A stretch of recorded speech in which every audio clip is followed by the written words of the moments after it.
यो ठाउँसँगको मेरो सम्बन्ध धेरै पुरानो छ। म 26-27 सालदेखि यस ठाउँमा आउने र संगठन गर्ने गरेको हुँ। 26, 27, 28, 29 सालसम्म।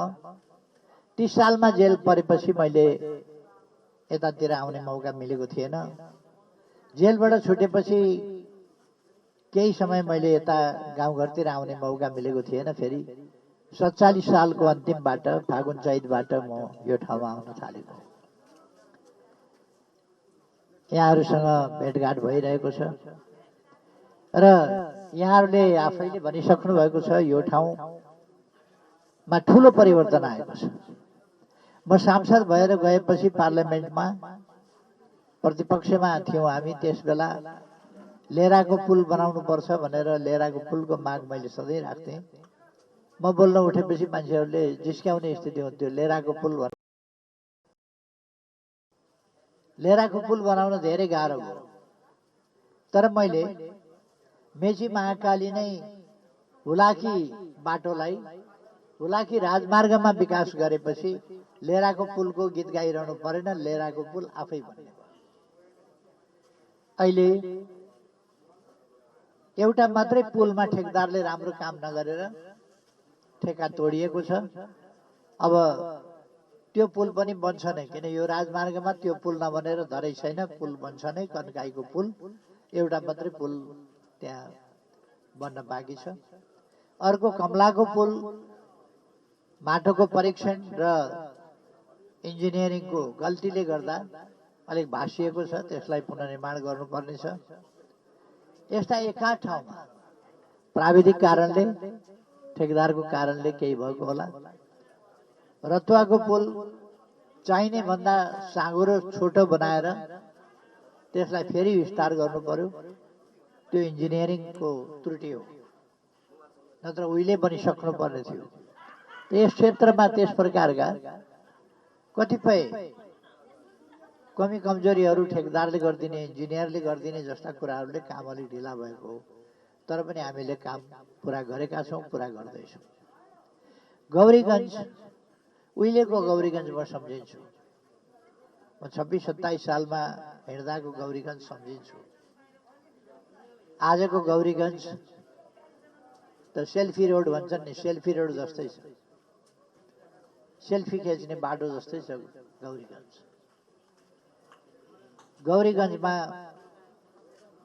गेउरिया पुल बडो अप्ठ्यारो स्थितिमा थियो। एउटा काठे पुल उहिले बनाएको थियो, त्यो पनि पुरानो। अहिले भव्य चौडा त्यस्तो नयाँ पुल बनेको छ, बाटो बनेको छ। र यस ठाउँमा पनि यस्तो बाटो बन्ला र यस्तो पक्की बाटो बन्ला र जस्तो थियो बनेको छ। पहिले यहाँ बिजुलीको कुरै थिएन। पालिकाहरूले त्यसबेला गाविस भन्थे। म आउँदा गाविसले एक सेट के VHS के भन्ने टेलिफोन हुन्थ्यो, त्यो एक लाइन पाउन भनेर निवेदन गर्नुहुन्थ्यो र त्यो एक लाइन जडान गरिदिनु पर्थ्यो। विभिन्न पालिकाहरूमा व्यक्तिले पाउने त सम्भावनै थिएन। पालिकाहरूमा आज हातमा मोबाइल छ मानिसहरूको, 4G सेवा छ। संसारसँग कुरा गर्न सकिन्छ, संसारको कुरो जानकारी लिन सकिन्छ। त्यो ठाउँमा हामी पुगेका छौँ। विद्यालयहरू, क्याम्पसहरू अघि नै साथीले भनिसक्नुभयो। विद्यालय भवन निर्माण, क्याम्पस भवन निर्माणदेखि लिएर खानेपानीका ट्याङ्कीहरू बनाउनेदेखि लिएर अनेक प्रकारका कामहरू भएको छ। हामीले 51-52 सालमा सुरु गरेको सामाजिक सुरक्षा भत्ता अघिल्लैपल्ट मैले 4000 पुर्याएको थिएँ। अहिले विभिन्न ढङ्गले सरकार फेरि नै र त्यो अर्थतन्त्र अप्ठ्यारो स्थितिमा पारेको हुनाले त्यसलाई बढाउन सकिएको छैन। तर ठुलो सङ्ख्यामा 37-38 अरब भन्दा बढी रकम त्यसमा गइरहेको छ। ठुलो रकम हामीले त्यसमा खर्च गरिरहेका छौँ। ठुलो संख्याको मानिसहरूले त्यसबाट लाभ लिइरहेका छन्। ज्येष्ठ नागरिकहरू, एकल महिलाहरू, अपाङ्गता भएका व्यक्तिहरू, अशक्त अपाङ्गता भएका व्यक्तिहरू सबैले त्यसको लाभ लिन पाएका छन्। हामीले सडकमा भिखमङ्गा, सडक बालबालिका हुनु हुँदैन भनेर अभियान चलाएका छौँ र पछाडि परेको समुदायलाई कसरी अगाडि बढाउने त्यस विषयमा पनि हामीले विभिन्न प्रयासहरू गरेका छौँ। अहिले म केही भन्न धेरै चाहन्न। हामीले थाहा पाउनुपर्छ आफ्नै जिल्लाबाट कोही मान्छे किन चुनाव लड्दैन। आफ्नै जिल्लामा कसैले पत्याउने स्थिति छैन, त्यहाँ ढाट्न सकिन्न। काठमाडौँमा जितिसकेको मान्छेले त्यहाँबाट किन आँट गर्दैन फेरि लड्न? किन यहाँ आउनु पर्यो? यो साथीहरूले बुझ्नु भएको छ, दाजुभाइ दिदीबहिनीहरूले बुझ्नु भएको छ। अर्को कुरा, अहिले म यसो अलिकति सुन्छु कता कता, मधेसी पहाडी भन्ने कुरा पनि सुन्छु भित्रभित्र। त्यस्तो कुराहरू गर्नु हुँदैन। हामीले सामाजिक न्याय र समानताको कुरा गर्नुपर्छ। त्यसको आधारमा सामाजिक सद्भावको कुरा गर्नुपर्छ। सामाजिक सद्भावका आधारमा राष्ट्रिय एकताको कुरा गर्नुपर्छ र हामी सबै एकताबद्ध भएर आफ्नो आफ्नो ठाउँ बनाउने, आफ्नो गाउँ बनाउने, जिल्ला बनाउने,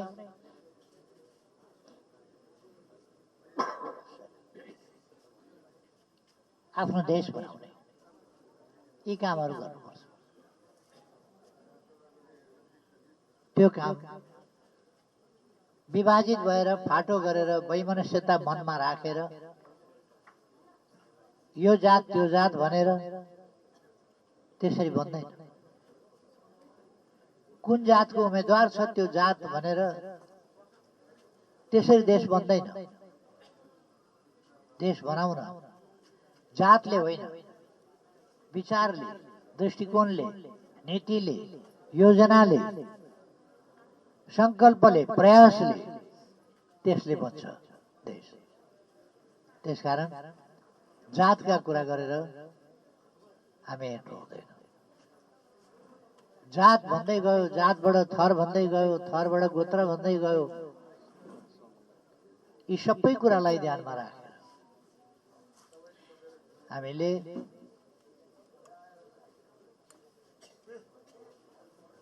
एकताबद्ध भएर सही कुरा गर्ने, सही काम गर्ने, त्यो गर्नुपर्दछ।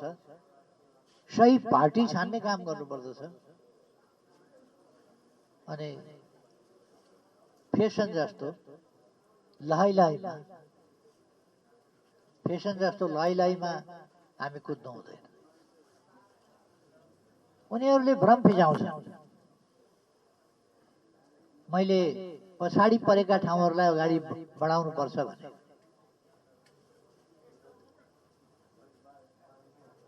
मैले केही ठाउँहरूमा अहिले पनि बिजुली बाल्नु पर्ने ठाउँमा हामी गोइठा बाल्ने स्थितिमा छँदैछौँ। हामी गोइठा बाल्नेबाट विकास गरेर बिजुली बाल्ने ठाउँमा पुग्नु पर्यो, बिजुलीले खाना बनाउने ठाउँमा पुग्नु पर्यो भन्दा ल हाम्रो संस्कृति गोइठा बाल्नु पनि संस्कृति हुन्छ। अभाव हो, गरिबी हो, पछौटेपन हो। जाडामा न्यानो कपडा नलाउनु पनि संस्कृति हुन्छ। पक्की घर नबनाएर छाप्रामा बस्नु, परालको यसो छाप्रो बनाएर बस्नु पनि संस्कृति हुन्छ। त्यो संस्कृति होइन, त्यो गरिबी हो। गरिबी र संस्कृति हामीले छुट्याउनु पर्छ। संस्कृति बचाउनु पर्छ, गरिबी हटाउनु पर्छ। पछौटेपन हटाउनु पर्छ, संस्कृति जोगाउनु पर्छ। अनि मान्छेहरूलाई यत्तिकै हलमा ल्याएर हाम्रो बेइज्जत गरौँ, हामीलाई गोइठा बाल्ने भन्यो भनेर। दाउरा पनि बाल्ने होइन, अब बिजुली बाल्नेतिर पुग्नुपर्छ। अब नेपालमै ग्यास निस्किँदैछ, ग्यास बाल्नुपर्छ। विदेशबाट ल्याएको ग्यास होइन, अहिले ताला लाएर राखेको छ त्यहाँ ग्यास निकाल्न छोडेर। त्यो ग्यास निकाल्नुपर्छ र पाइपबाट त्यसलाई त्यो ग्यासलाई ल्याएर एकै ठाउँ पानी ट्याङ्की जस्तो ट्याङ्कीमा राख्न सकिन्छ र घर घरमा पाइप पुर्याउन सकिन्छ। त्यसका लागि कुनै सिलिन्डर जस्ता कुराहरू पनि चाहिँदैन, ट्याङ्कीमा राख्नुपर्छ अनि घर घरमा पुर्याउन सकिन्छ। त्यतातिर जानुपर्ने ठाउँमा गुइठै बाल्नुपर्छ भन्नु त्यो उपयुक्त होइन। गुइठा बाल्नेतिर होइन, त्यसभन्दा माथि उठ्नुपर्छ, अगाडि बढ्नुपर्छ, विकास गर्नुपर्छ। उहिले उहिले हामी बैलगाडा चलाउँथ्यौँ होइन, अहिले बैलगाडा त हराउँदै गयो त। अहिले गाडी चलाउँछौँ, बाइक चलाउँछौँ।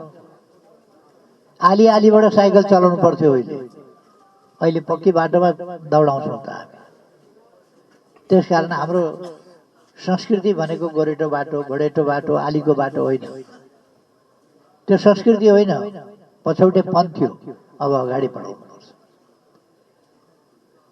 कुनै पनि कुरालाई बङ्ग्याएर बेठिक ढङ्गले चर्चा गरेर अनि सेन्टिमेन्ट खडा गरेर म आग्रह गर्न चाहन्छु, यस्तो सेन्टिमेन्टमा, यस्तो भावनामा बग्नु हुँदैन। भावनामा बगेर हामी अगाडि जान सक्दैनौँ।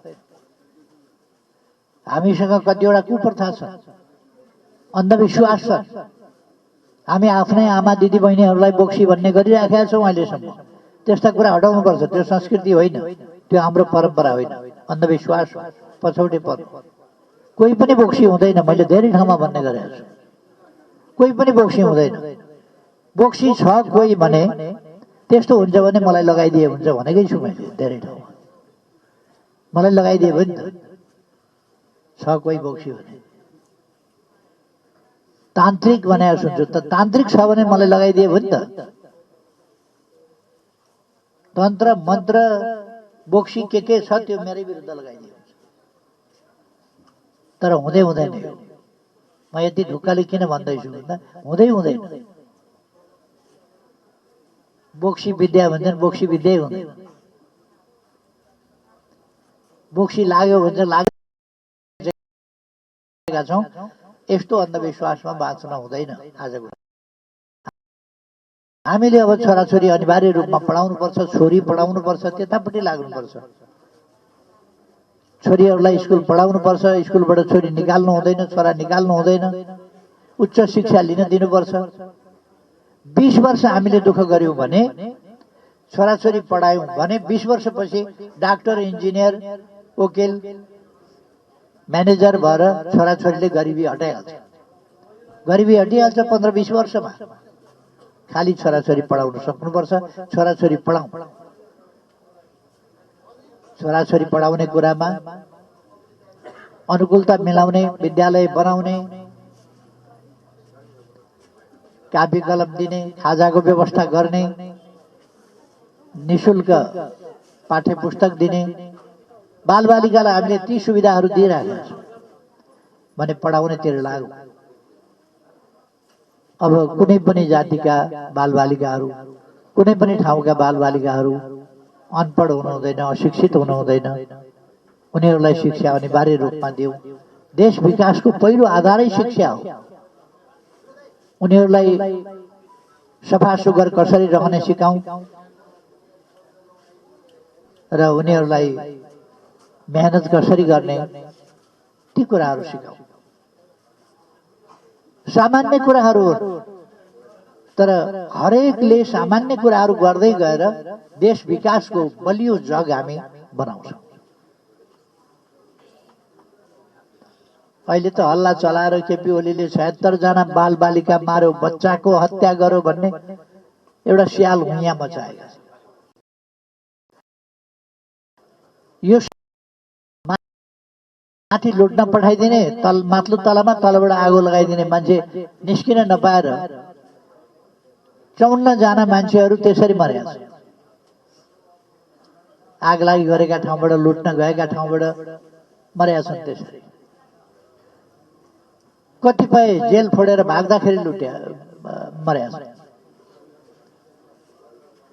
मैले प्रधानमन्त्री त छोडेपछि त्यसपछि मरेका छन् ठुलो संख्यामा। मैले प्रधानमन्त्री छोडेपछि 54 जना मरेका छन्। प्रधानमन्त्री छोडेपछि देशमा आगजनी गर्ने वातावरण बनाउनका लागि लगेर तोडफोड गर्ने, संसद भवन जलाउने, सिंहदरबार जलाउने कोसिस गरेर, प्रहरीमाथि आक्रमण गर्ने गराउने काम गरेर, विद्यार्थीलाई छेकेर अगाडि लगाएर गोली चलाउने वातावरण बनाएर यसरी परिस्थिति बिगार्ने काम तिनै अपराधीहरूले गरे। म यसमा धेरै केही भन्न चाहन्न। हामी सबैलाई थाहा होला, कमसेकम प्रधानमन्त्री बन्दुक बोकेर हिँड्दैन। प्रधानमन्त्रीले गोली चलाउने आदेश दिने नदिने केही पनि गर्दैन। उनीहरूसँग आफै आदेश हुन्छ, अप्ठ्यारो पर्यो भने गोली चलाउने। कमसेकम तपाईहरुलाई त विश्वास होला, मैले बच्चा बच्ची मार्ने आदेश दिने होइन। म बच्चा बच्चीलाई अत्यन्त माया गर्छु, युवाहरूलाई माया गर्छु। तर उल्टो यहाँ त जसले सबभन्दा बढी बच्चा बच्चीलाई जिन्दगीभरि माया गरेको छ, जसले जिन्दगीभरि युवाहरूलाई माया गरेको छ, युवाहरूको उत्थान कसरी गर्ने भन्ने अभियान चलाएको छ, उही मान्छेलाई बच्चा बच्ची मारेको आरोप यो अपराधीहरूको काम हो। यस्ता कुराहरूको पछाडि नलाग्न म दाजुभाइ दिदीबहिनीहरूलाई भन्छु। नबुझिकन कुनै कुराका पछाडि नकुद्न म आग्रह गर्न चाहन्छु। गलत संगतमा पर्दै नपर्नुहोस्, जाँदै नजानुहोस्। गलत संगतले गलत नै ठाउँमा पुर्याउँछ। गजाडीको संगत गर्नुभयो भने गाँजा खान सिकाउँछ। बच्चा बच्चीहरू, युवा युवतीहरू गजाडी हुन्छ। त्यसकारण गजाडी बनाउने होइन। संगत, लागु पदार्थ खानेको संगत गरे भने लागु पदार्थमा डुब्छन्। लागु पदार्थ खाने त्यस्तो नगरौँ। त्यसरी बच्चाहरूलाई गलत संगतमा जान नदिउँ। त्यो म सबै दाजुभाइ दिदीबहिनीहरूलाई आग्रह गर्न चाहन्छु। आफू पनि गलत संगतमा नपरौँ, बच्चा बच्चीलाई पनि गलत संगतबाट बचाउँ। मान्छे राम्रो हुने असल संगतले, खराब हुने गलत संगत। आफै खराब मान्छे हुँदैन, संगतले खराब हुन्छ। त्यसकारण गलत संगतमा जान नदिउँ। अब मैले धेरै केही भन्नु पर्ला जस्तो लाग्दैन। यहाँका विकासहरू तपाईँहरूले हेर्नुभएको छ। यहाँ पहिले 15-20 हजार 25 हजार बिघाको जमिन पाइन्थ्यो। अहिले कट्ठाको कति पर्छ तपाईँहरूले हेर्नुभएको छ। यो विकासले ल्याएको हो, बाटाले ल्याएको हो, बिजुलीले ल्याएको हो यो अवस्था। उहिले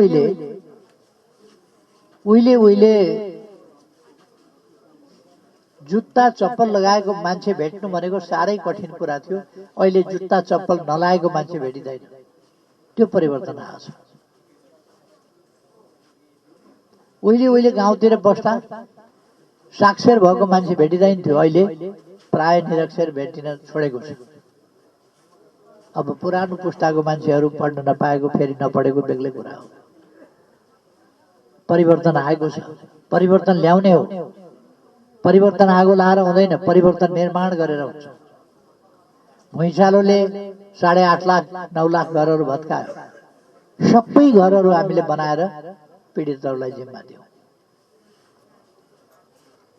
आँधी हुरीले, चक्रवात भन्नेले 12 पर्सामा 869 घरहरू उडाइदियो। 6 महिनाभित्र हामीले बनाएर फुस्का घर, फुस्का पनि होइन, परालका छाप्राहरू भएका ठाउँमा पक्की घर बनाएर दियौँ। किचन सहित, बाथरुम, वाशरुम सहित। त्यस्तो कामहरूले हामीले गरेको काम विश्वमै एउटा नमुना काम छ। त्यसकारण नमुना कामका साथ हामी विकास गरिरहेका छौँ। आफ्नै खानी पत्ता लगाएका छौँ। त्यसलाई व्यवहारमा प्रयोग गर्न खोज्दैछौँ। देशलाई समृद्ध बनाउन खोज्दैछौँ। 25 वर्षलाई मुस्किल पर्ने गरी देशमा अर्थतन्त्रमा घाटा परेको छ। यो गएको भदौ 23-24 को आगजनीले पीडा भएको छ। 23 गतेको गोलीकाण्डले ध्वस्त भएको छ अर्थतन्त्र। यो लुटमाट त्यसो भएको हुनाले म सबै दाजुभाइ दिदीबहिनीहरूलाई आग्रह गर्न चाहन्छु कि अब हामी सचेत बन्नुपर्दछ। कुनै हल्लाका पछाडि कुद्नु हुँदैन। चाहन्छु युवाहरूले यो लय लय होइन। अहिले 550 भन्दा बढी अमेरिकाले हाम्रा युवाहरू फर्काइसक्यो। अमेरिकामा कामका लागि अरू विभिन्न ढङ्गले गएका मान्छेहरू फर्काइसक्यो। अरू देशबाट जहिले पनि फर्काउने हुन सक्छ। कोभिड भएका बेला विश्वभरिबाट नेपालीहरू फर्काउनु पर्यो, हामीले जहाज पाएन। त्यस्तो स्थिति बन्छ। अप्ठ्यारो पर्यो भने आफ्नै देश आउनुपर्छ। यही देशमा हामी बस्नुपर्छ, यही देशमा बाँच्नुपर्छ। त्यसकारण हाम्रा सबै युवाहरूले बुझ्नुपर्छ, किशोर किशोरीहरूले बुझ्नुपर्दछ, हामी हल्लाका पछाडि होइन, आफू बस्ने देश, आफ्ना सन्तति बस्ने देशलाई सुन्दर बनाउनु पर्दछ, सम्पन्न बनाउनु पर्दछ र हाम्रा सन्तानहरूलाई कमसेकम सुखको जीवन दिन सक्ने गरी हामीले काम गर्नुपर्छ। लय लयमा कुद्नु हुँदैन। भोट जहाँ दिने पनि यहाँहरूको अधिकार हो। अधिकारको प्रयोग सही ठाउँमा गरिएन भने त्यसले दुःख दिन्छ। भोट दिने अधिकार हो, तर सही ठाउँमा भोट दिएन भने त्यसले दुःख पाइन्छ। गलत सरकार बन्यो भने दुःख पाइन्छ। नेकपा एमालेका नीतिहरू देख्नु भएको छ, व्यवहार देख्नु भएको छ र उसले गरेका कामहरू देख्नु भएको छ। अब म तपाईहरुलाई धेरै धेरै धन्यवाद भन्न चाहन्छु। तपाईहरुले मलाई सांसद बनाउनु भयो। देशका जनताले हाम्रो पार्टीलाई सरकारको विभिन्न ढङ्गले नेतृत्व गर्ने पोजिसनमा पुर्याउनु भयो नेपाली जनताले। र नेकपा एमाले सरकारमा पुगेर आफ्नो ठाउँको देशको विकास मात्रै गरेको छैन, अन्तर्राष्ट्रिय स्तरमै नेपालको शिर ठाडो बनाएको छ, माथि उठाएको छ। मैले तपाईहरुले छानेर पठाए अनुसार तपाईहरुको सही ढङ्गले प्रतिनिधित्व गर्न र तपाईहरुको शिर उच्चा बनाउने ती कामहरू मैले गरेको छु र मलाई आफ्ना कामहरूप्रति खुसी पनि छ र तपाईहरुलाई म आभार व्यक्त गर्न चाहन्छु, धन्यवाद भन्न चाहन्छु। तपाईहरुले त्यो अवसर मलाई दिनुभयो र म त्यो कामहरू गर्न पाएँ। अझै कामहरू केही पूर्वाधारका कामहरू केही गर्न बाँकी छ। म हिजो गाउँतिर पस्याएको थिएँ। मूल बाटाहरू पिच भएका छन्, फेरि शाखा बाटाहरू केही ठाउँमा पिच हुन बाँकी छन्। साथीहरू अहिले ती बाटाहरू देखाएर पिच होस् भन्नुहुन्छ। हिजो पिच देख्नका लागि पहिलो माग यस क्षेत्रमा पाडाजुङ्गे गौरीगञ्जको हुने गर्थ्यो। अर्को माग दमक मधुमल्ला बीचमा मावा खोलामा पुलको हुने गर्थ्यो। बाटो एउटा बनाइदिए हुन्थ्यो, मावा जाने भन्ने हुन्थ्यो। अहिले बाटै बाटा छ। तर विकासको क्रम रोकिँदैन, अगाडि बढाउनु पर्छ। मागहरू पनि बढ्दै जान्छन्, स्वाभाविक हो, त्यसलाई पुरा गर्दै जानुपर्छ। यो क्षेत्र मैले बुझेको छु, यहाँका समस्याहरू बुझेको छु, यहाँको विकास कसरी हुन्छ त्यो मैले बुझेको छु र त्यसलाई अगाडि बढाइन्छ।